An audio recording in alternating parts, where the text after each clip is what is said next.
estabelece primeiro o patamar civil para depois criminalizar, né?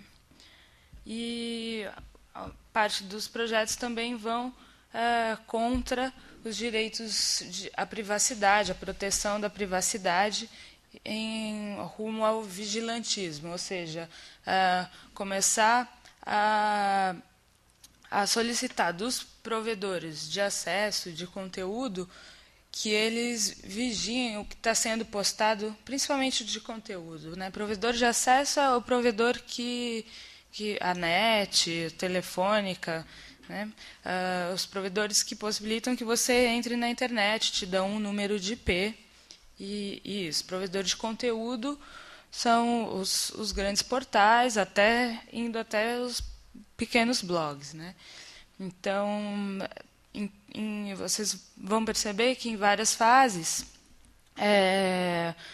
você está mandando dados para utilizar a internet. Tanto no acesso, eles têm seu número de IP, têm seus dados cadastrais e dados de acesso de conteúdo. O que você acessou, quantas vezes e tal. Isso tudo é guardado pelos provedores.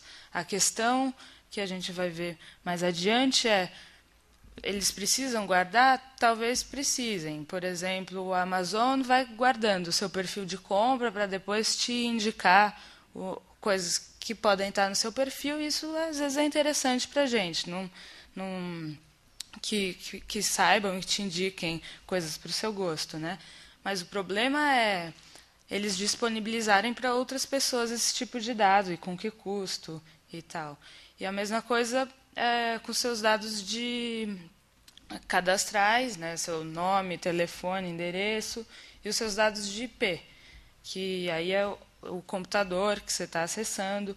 São dados que eles precisam guardar até por fins de investigação criminal eventual, mas há de haver um processo previsto e um devido processo legal para que se possa ter acesso. O que a gente vai ver é que é muito comum que o Google seja notificado por agências privadas ou pela Polícia Federal para passar esse tipo de informação, sem que isso passe pela via jurídica. Então, a gente cai na questão da privacidade, que é um direito constitucional. Isso tudo não estava regulado, não está ainda no Brasil, né? E esse é o ambiente que a gente está agora para tentar regular com o Marco Civil. Eu elenquei aqui alguns projetos de lei que estão sendo discutidos. Esse aqui fala sobre blogs, mas vocês vão ver que há uma imensidade de projetos, todos tratando dessas questões de cadastro, identificação dos usuários, obrigatoriedade de cadastramento, dados, privacidade, e passando sempre pela questão criminal já. Crimes informáticos, disponibilização, todos vão tocar. Aí, comércio eletrônico, o Marco Civil foi saindo um pouco, não vai lidar diretamente, mas pela questão dos dados passa por aí também. São temas conexos. Essa é a série de PLs que a gente levantou lá na Fundação e que vão por esse caminho criminal. Mas o principal projeto de lei que fez a gente, não só a gente, mas toda a comunidade da internet se mobilizar contra, e daí saiu a ideia do Marco Civil, foi esse projeto de lei do senador Azeredo, que ficou conhecido como PL do Azeredo, porque ele foi o relator quando o projeto foi da Câmara para o Senado, e que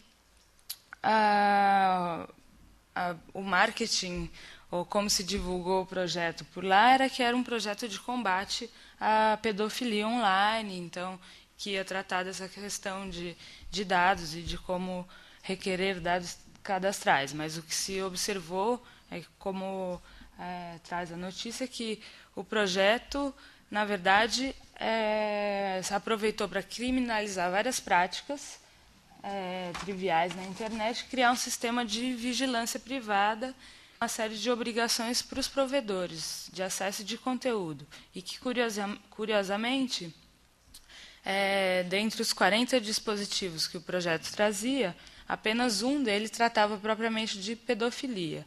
Então, o projeto foi visto como uma ameaça a várias práticas que a gente faz na rede e instigou a sociedade civil a se mobilizar contra. O pessoal do software livre, Sérgio Amadeu, Marcelo Branco, começaram a criar uma rede virtual contra, até que o ápice disso foi o mega não a esse projeto, e nas discussões surgiu a questão de que se precisa de um marco regulatório civil antes do penal. Esses debates atingiram o Ministério da Justiça, e aí a gente chegou na proposta do projeto colaborativo do Marco Civil. Essa proposta foi com o Ministério da Justiça elaborada junto com a gente lá do Centro de Tecnologia e Sociedade. No Ministério da Justiça a parceria foi com a Secretaria de Assuntos Legislativos da SAL, e junto com eles a gente elaborou essa plataforma de consulta colaborativa. Não pode chamar de consulta pública, porque só alguns órgãos que podem lançar consulta pública. O do MINC, do Ministério da Cultura, é uma consulta pública. Essa é a plataforma, e esse foi o lançamento da primeira fase. O processo colaborativo foi desenvolvido em 2 fases. Uma inicial, esse foi o evento de lançamento lá na AGV, era uma lei da internet de colaboração com a sociedade civil. 2 fases. Essa primeira fase foi baseada não especificamente já em um texto de lei, mas em princípios. Que princípios que a sociedade e a rede, a internet, queria que regessem uma lei para a internet no Brasil. Então, a gente propôs alguns tópicos, que são esses aí. Os tópicos foram divididos em temas, mas os maiores são esses 6. A questão da privacidade na internet, a questão da liberdade de expressão, o direito de acesso como um direito fundamental. A gente vai ver que o Marco Civil do Brasil tentando estabelecer a internet como um direito fundamental para exercício da cidadania, vai contra a tendência de outros países, como foi o caso da França, que estabeleceu a lei Hadopi, de estabelecer mecanismos que te cortam da internet por fazer usos inadequados. Lá tem o mecanismo do Three Strikes, que seria você faz uma conduta punível na internet, aí eles te notificam uma vez, você comete outra vez, te notificam outra vez, na terceira vez cortam a sua conexão. Esse projeto foi aprovado lá, tem uma polêmica enorme agora contrária, né? E vamos ver como que vai ser a repercussão da aplicação. Mas o Marco Civil foi indo no caminho contrário a isso, estabelecendo a internet como um direito quase que fundamental, ligando ao direito fundamental de cidadania, né? O mecanismo. O Marco Civil também tenta estabelecer salvaguardas nessa parte de responsabilidade dos atores. Aqui, responsabilidade dos atores. Essas salvaguardas, que são os safe harbors, a legislação americana, por exemplo, tem. Né?